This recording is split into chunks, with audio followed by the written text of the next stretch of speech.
प्यारे भाइयों और बहनों, आज आप सबको एक साथ देखकर और आपके चेहरों पर जो प्रेम और आशा दिख रही है, उसे देखकर मुझे बहुत खुशी हुई है।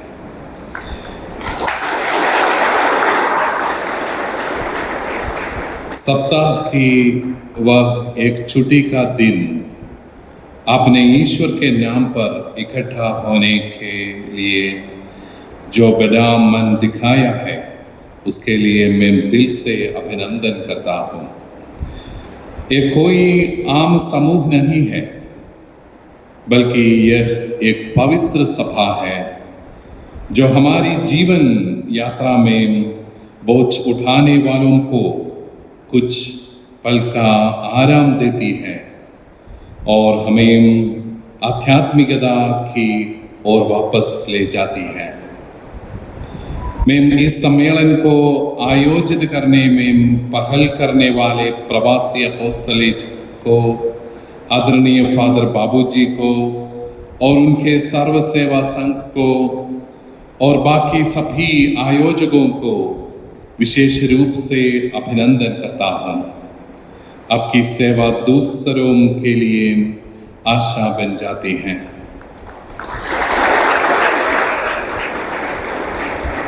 प्रिय भाइयों और बहनों, हम आपको केवल मजदूरों के शब्द में नहीं देखते, आप हमारे अतिथि हैं। अतिथि देवो भव की हमारी परंपरा में ये विश्वास है कि अतिथि ईश्वर का रूप होता है।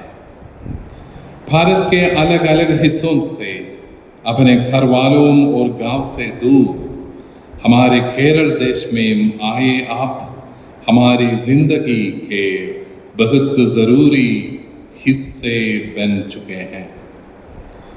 अगर आप नहीं होते तो हमारे घरों में मदद करने के लिए, हमारे खेत और निर्माण कामों में, अस्पतालों में और घरों में सेवा देने के लिए कोई नहीं होता।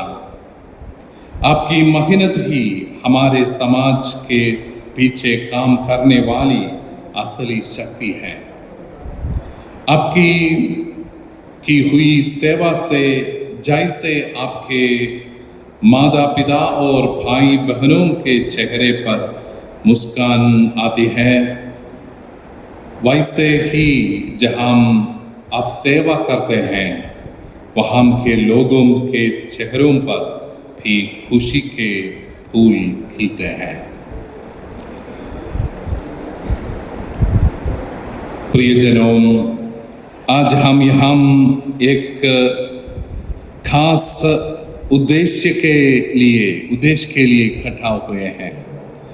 हमारे प्रभु यीशु मसीह के जन्मोत्सव की 2025 की जुबली वर्ष मनाने के हिस्से के रूप में यह समागम है। इस जुबली वर्ष की थीम बहुत अर्थपूर्ण है।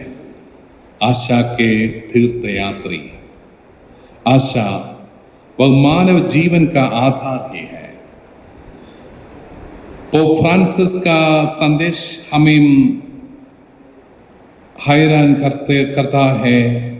उन्होंने जिस किताब को प्रकाशित किया है, उसका नाम है आशा हमें निराश नहीं करती। ये बाइबल के संत पॉल अपोस्तल के वचन पर आधारित है।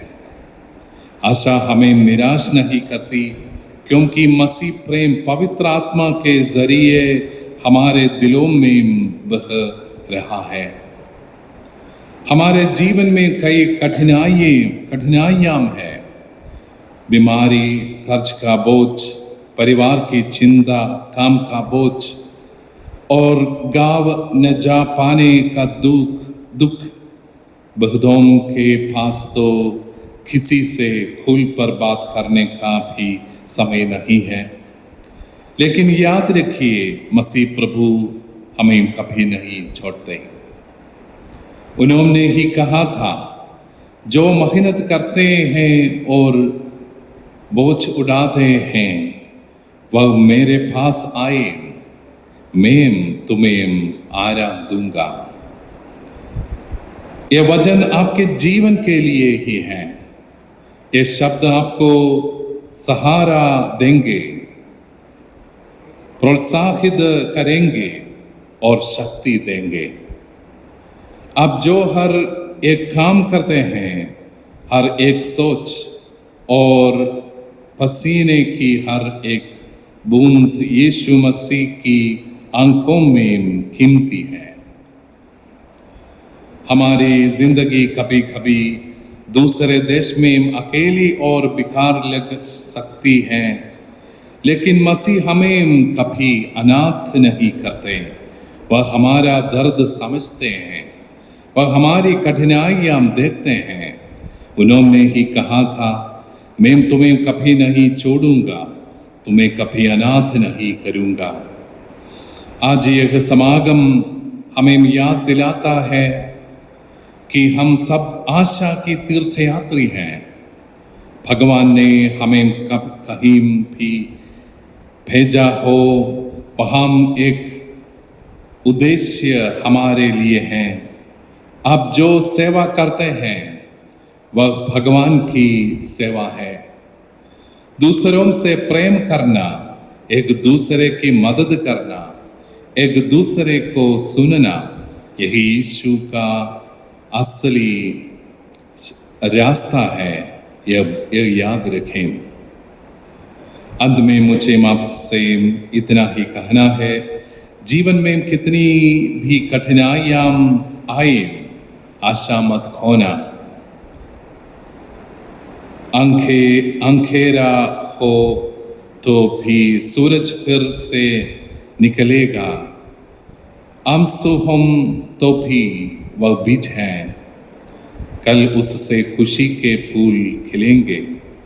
हमारी यात्रा में हमें सहारा देने वाले विश्वास, आशा और प्रेम है। हमेशा भगवान पर भरोसा रखिए, भगवान से प्रेम करिए और दूसरों से भी प्रेम करिए। सच्चे रहिए, भगवान आपको कभी नहीं छोड़ेंगे।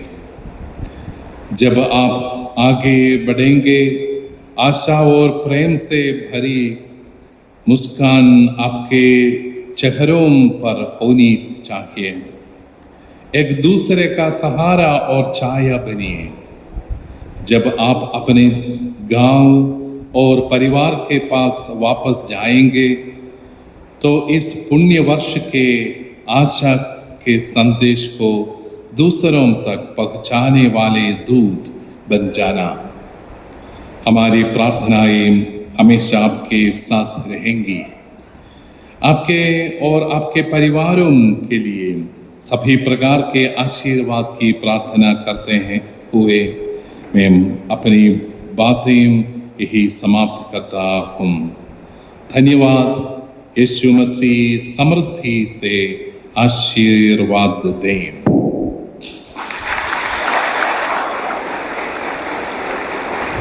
आपको समझ में आया? धन्यवाद।